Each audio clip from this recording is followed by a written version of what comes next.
தேர்தலில் 100 இடங்கள் கூட பாஜகவுக்கு கிடைக்காது எனவும் 2 டிஜிட்டலில்தான் வருவார்கள் என காங்கிரஸ் மாநில தலைவர் செல்வ பெருந்தகை கூறியுள்ளார். திருப்பூர் மாவட்டம் தாராபுரத்தில் செய்தியாளர்களை சந்தித்த காங்கிரஸ் மாநில தலைவர் செல்வ பெருந்தகை, இதுவரை 379 மக்களவைத் தொகுதிகளுக்கு தேர்தல் முடிந்துள்ள நிலையில் 100 இடங்கள் கூட பாஜகவுக்கு கிடைக்காது என்றும் 2 டிஜிட்டலில்தான் வருவார்கள் என்றும் கூறினார். மோடி அரசின் உண்மைக்கு புறம்பான கொள்கை, பிரித்தாளும் சூழ்ச்சி, தேசத்தை துண்டாக்கும் செயல் போன்றவற்றால் மக்கள் பாஜகவை நிராகரித்து விட்டதாகவும் கூறினார். ஆகவே 100 இடங்களை கூட எட்டாமல் 2 டிஜிட்டலில் தான் அவர்கள் வருவார்கள். பாஜக அரசு மோடியுடைய வெட்ட வெளிச்சமாகி இருக்கிறது. அவர் என்ன 10 ஆண்டுகளாக செய்யவில்லை. உண்மைக்கு புறம்பான வாக்குறுதிகள், பிரித்தாளும் கொள்கை, இந்த தேசத்தை துண்டாண்டு விதமாக பேசுகிறார்கள். மக்கள் அவரை நிராகரித்து விட்டார்கள். நிராகரிக்கப்பட்ட பிரதமராக மோடி இப்போது திகழ்கிறார். வீட்டின் கதவை திறந்து வெளியே சென்ற சிறுமியின் மீது முன்பக்க கூரை இடிந்து விழுந்ததில் சிறுமி பரிதாபமாக உயிரிழந்தார். நெல்லை மாவட்டம் செங்குளத்தை சேர்ந்தவர் மகேந்திரன். இவர் கூலி வேலை செய்து வருகிறார்.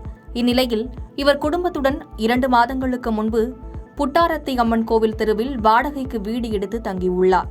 மகேந்திரனுக்கு அகல்யா, அக்ஷரா என்ற 2 குழந்தைகள் உள்ள நிலையில் மூத்த மகளான அகல்யா வீட்டின் கதவை திறந்து வெளியே சென்றுள்ளார்.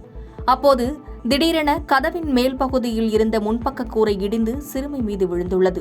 இடிபாடுகளுக்குள் சிக்கிய சிறுமியை மீட்டு சிகிச்சைக்காக மருத்துவமனைக்கு கொண்டு செல்லும் வழியிலேயே பரிதாபமாக உயிரிழந்தார். தகவல் அறிந்த போலீசார் சிறுமி உடலை கைப்பற்றி நெல்லை அரசு மருத்துவக் கல்லூரி மருத்துவமனைக்கு அனுப்பி வைத்தனர். போலீசார் நடத்திய விசாரணையில் நேற்று பெய்த பலத்த மழை காரணமாக வீட்டின் சுவர்கள் வலுவிழந்து காணப்பட்டதாக கூறப்படுகிறது. இச்சம்பவம் அப்பகுதியில் பெரும் சோகத்தை ஏற்படுத்தியுள்ளது. திமுக பிரமுகர் கள்ளச்சந்தையில் மதுபானம் விற்கும் வீடியோ வெளியாகி பரபரப்பை ஏற்படுத்தியுள்ள நிலையில் அவர் மீது காவல்துறை நடவடிக்கை எடுக்குமா என சமூக ஆர்வலர்கள் கோரிக்கை வைத்துள்ளனர். சென்னை ராயபுரம் 49வது வார்டு பகுதியைச் சேர்ந்தவர் திமுக பிரமுகர் நரேஷ். இவர் ராயபுரம் பகுதியில் மதுபானங்களை கள்ளச்சந்தையில் விற்பனை செய்வதாக வீடியோ வெளியாகி தற்போது வைரலாகி வருகிறது. இந்த வீடியோவில் அவர் இடுப்பில் 2 பாட்டில்களையும் அவர் பயன்படுத்தும் வாகனத்திலும் மதுபானங்களை வைத்து விற்பனை செய்து வருகிறார்.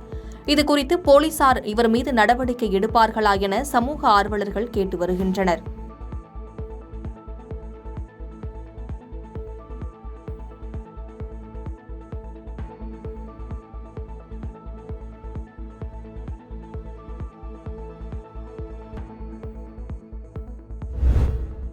கம்ப்யூட்டர் சாம்பிராணி தயாரிக்கும் தொழிற்சாலையில் தீ விபத்து ஏற்பட்டு 20 லட்சம் மதிப்பிலான பொருட்கள் தீயில் கருகி சேதமடைந்தது. திருப்பத்தூர் மாவட்டம் தோரணம்பதி ஊராட்சிக்குட்பட்ட குமாரம்பட்டி பகுதியில் திவாகர்நாத் என்பவருக்கு சொந்தமான கம்ப்யூட்டர் சாம்பிராணி தயாரிக்கும் தொழிற்சாலை செயல்பட்டு வருகிறது. இந்த தொழிற்சாலையில் விடியற்காலை 3 மணியளவில் திடீரென மின்கசிவு ஏற்பட்டு தொழிற்சாலை முழுவதும் தீ பரவி பற்றி எரிய தொடங்கியது. இதுகுறித்து திருப்பத்தூர் தீயணைப்பு நிலையத்துக்கு தகவல் தெரிவிக்கப்பட்டு சம்பவ இடத்திற்கு விரைந்து வந்த தீயணைப்பு துறையினர் தீயை அணைக்கும் பணியில் ஈடுபட்டனர். ஆனால் அதற்குள் தொழிற்சாலை முழுவதும் தீயில் கருகி சுமார் 20 லட்சம் மதிப்பிலான பொருட்கள் தீயில் கருகி நாசமானது. இதுகுறித்து போலீசார் வழக்கு பதிவு செய்து விசாரணை மேற்கொண்டு வருகின்றனர். நெல்லை மாவட்டம் நாங்குநேரி அருகே தேசிய நெடுஞ்சாலையில் அடையாளம் தெரியாத வாகனம் மோதி ஒருவர் உயிரிழப்பு. நெல்லை மாவட்டம் ராதாபுரம் அருகே உள்ள பெருங்குடியைச் சேர்ந்தவர் சகாயராஜ். இவர் நேற்று இரவு இருசக்கர வாகனத்தில் நெல்லையில் இருந்து ராதாபுரம் நோக்கி சென்று கொண்டிருந்தார்.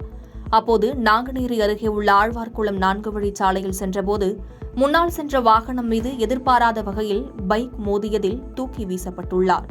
இதில் படுகாயமடைந்த சகாயராஜை அப்பகுதியினர் ஆம்புலன்ஸ் மூலமாக நாங்குநேரி அரசு மருத்துவமனைக்கு அனுப்பி வைத்தனர்.